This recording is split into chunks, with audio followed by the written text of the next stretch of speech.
Visit visa বর্তমানে আমরা যেটা লক্ষ্য করছি যে অনেকেই আছেন যারা আসলে রিফিউজ হচ্ছেন। হওয়ার পর আমাদের সাথে যোগাযোগ করতেছেন যে রিফিউজালটা উনার কাছে মনে হচ্ছে যে সেটা যুক্তিসঙ্গত হয় নাই, অথবা যে রিফিউজালটা করা হইছে সেটাতে আসলে উনারা খুশি না, বা উনাদের অনেক ধরনের প্রশ্ন আছে যে কেন আসলে এটা রিফিউজ করা হলো, যে উনারা অনেক ধরনের ক্রাইটেরিয়া মেইনটেইন করছে।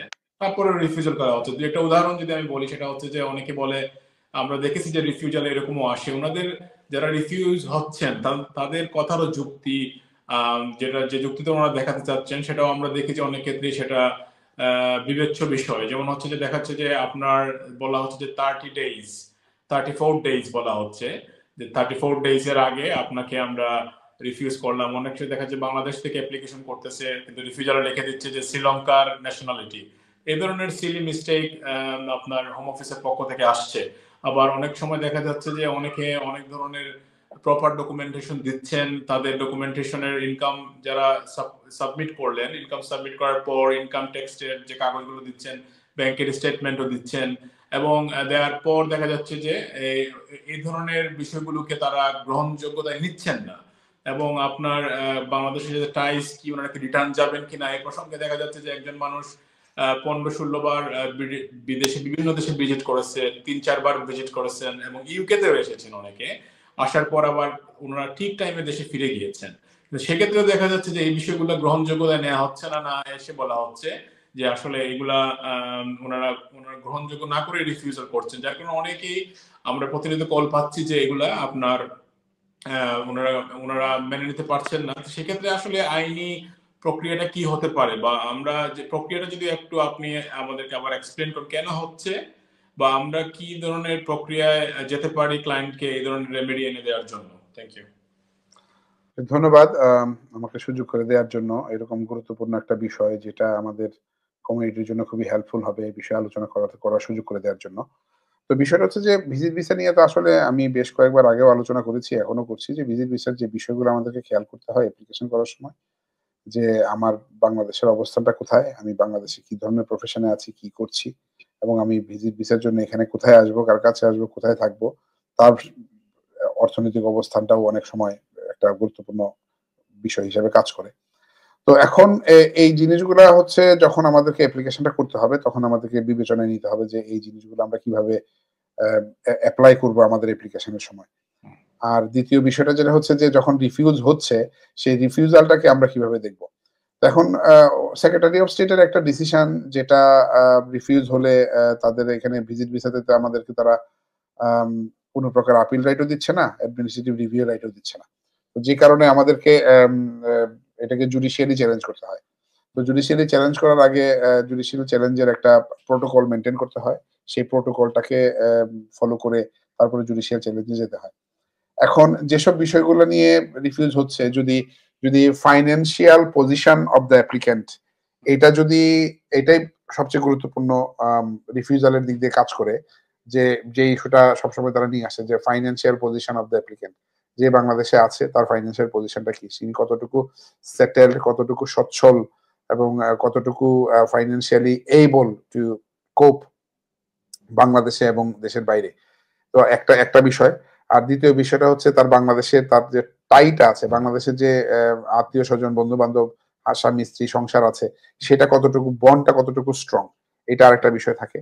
আর লন্ডনে মনে করছেন যে তাদের সিদ্ধান্তটা সঠিক হচ্ছে না, তো সেই ক্ষেত্রে আমরা যাচ্ছি, আমরা আপনার প্রশ্নে যাচ্ছি, আপনার।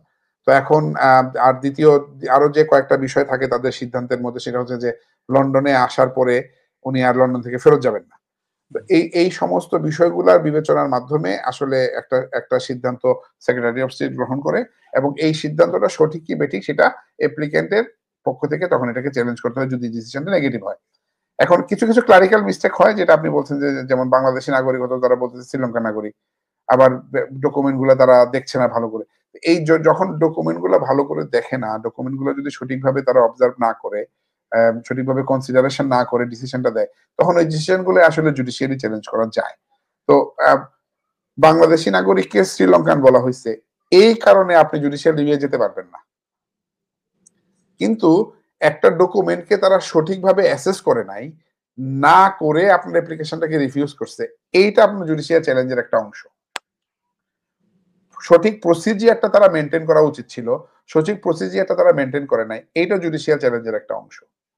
তো এই জিনিসগুলাকে আপনার ডিসিশনটা পড়ার মাধ্যমে ওনাদের যে আইনজীবী থাকবেন, ওনার আইনজীবীরা এই জিনিসগুলোকে পিক আপ করবেন, পিক আপ করে বলবেন যে এইখানে প্রসিডিউরাল মিস্টেক হয়েছে, এইখানে তারা এরর করছে, এখানে লটাকে সঠিকভাবে অ্যাপ্লাই করে নাই, এই জিনিসগুলোকে জুডিশিয়ালি চ্যালেঞ্জ মানে কিন্তু এই না যে আমার নামের বানান ভুল হয়েছে এই কারণে তুমি রিফিউজ করছো, না আমি শ্রীলঙ্কা বাংলাদেশের নাগরিক, শ্রীলঙ্কান বলা হয়েছে এই কারণে, এইটা কিন্তু জুডিশিয়াল চ্যালেঞ্জের অংশ না। তো যখনই এই ধরনের কোনো সিদ্ধান্ত আসবে যে সিদ্ধান্তগুলোতে ডকুমেন্ট সঠিকভাবে অ্যাসেস হয় নাই, অথবা তার বাংলাদেশের যে টাইটা আছে সেই টাইটা সঠিকভাবে গুরুত্ব সহকারে কিংবা সঠিক ওয়েট দেওয়া হয় নাই, সঠিক ভ্যালু দেওয়া হয় নাই সেই সেই টাইটাকে, অথবা তার যে বাংলাদেশের যে সার্কামস্ট্যান্স আছে এই সার্কামস্ট্যান্সটা খুব সুন্দর করে প্রমাণ করে যে উনি লন্ডনে এসে আর থাকবেন না, উনি লন্ডন থেকে কিংবা ইউকে তে এসে থাকবেন, উনি ফেরত যাবেন, এবং এই যে ফেরত যাবেন এই জিনিসটাকে সঠিকভাবে অ্যাসেস করেন নাই সেক্রেটারি অফ স্টেট, এই জিনিসগুলোকে যখন আসবে তখন অবশ্যই জুডিশিয়ালি চ্যালেঞ্জ করতে হবে, এবং ভিজিট ভিসাকে আসলে জুডিশিয়ালি চ্যালেঞ্জ ছাড়া আর দ্বিতীয় কোনো অপশন নাই। অপু ভাই, আমি মনে করেন আমি রিফিউজ হইলাম, আমি লেক্সটাল সলিসিটর আপনার কাছে আসলাম, অপু ভাই আপনি আমাদেরকে একটু অ্যাসিস্ট করেন। আপনি অনেকেই আসলে এই জিনিসটা ক্লিয়ার না যে এই প্রসেসটা কি, কোন কোন ধাপে যাওয়া হবে, প্রথমে প্রি অ্যাকশন প্রোটোকল, এই ব্যাপারটা যদি একটু আপনি বলেন যে ধাপটা কি।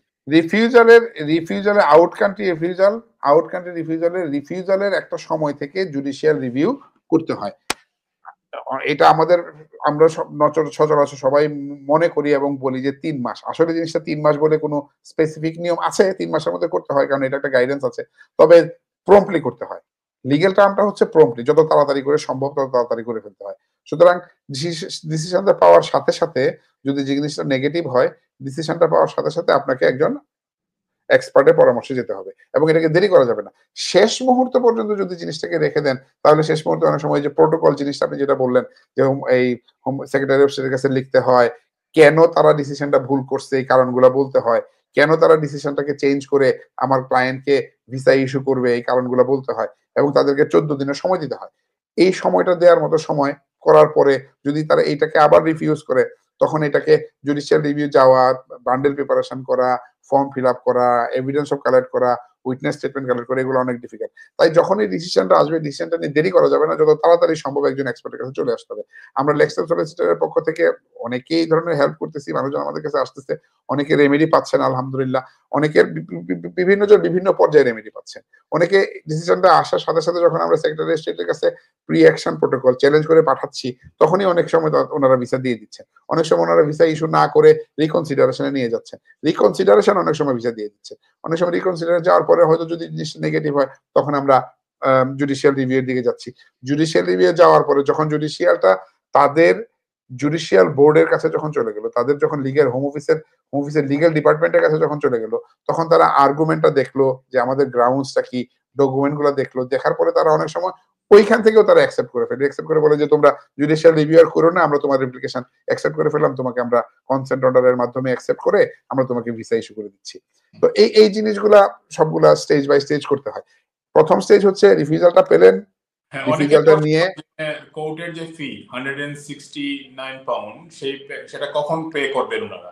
জুডিশিয়াল রিভিউ যখন জুডিশিয়াল রিভিউ লঞ্চ করবেন, প্রি অ্যাকশন প্রোটোকলের মধ্যে কোনো ফি দিতে হয় না, হোম অফিসের এখানে কোনো ফি নাই, আর এক্সেপ্ট লয়ারের খরচ ছাড়া। আর এটা জুডিশিয়াল রিভিউ যখন লঞ্চ করা হবে, ফর্ম ফিল আপ করে পুরো বান্ডেল রেডি করে একটা গ্রাউন্ড সহ যখন এটাকে কোর্টে সাবমিট করা হবে তখন 169 পাউন্ড পে করতে হবে। ধন্যবাদ। দর্শক যারা আপনারা মনে করছেন যে আপনার যে সিদ্ধান্তটা হোম অফিস আপনাকে প্রদান করেছে, যদি আপনি মনে করেন যে সেটা সিদ্ধান্তটা সঠিক ছিল না, সেক্ষেত্রে আপনি অবশ্যই প্রি অ্যাকশন প্রোটোকলের মধ্য দিয়ে আপনি আগাতে পারেন, এবং সেটা আপনার একটা রাইটস যেটা আপনাকে দেয়া হয়েছে সেটা আপনি চাইলে সেটা চর্চা করতে পারেন আপনি চ্যালেঞ্জ করার মধ্য দিয়ে। আশা করি আপনারা এই আলোচনা থেকে উপকৃত হয়েছেন।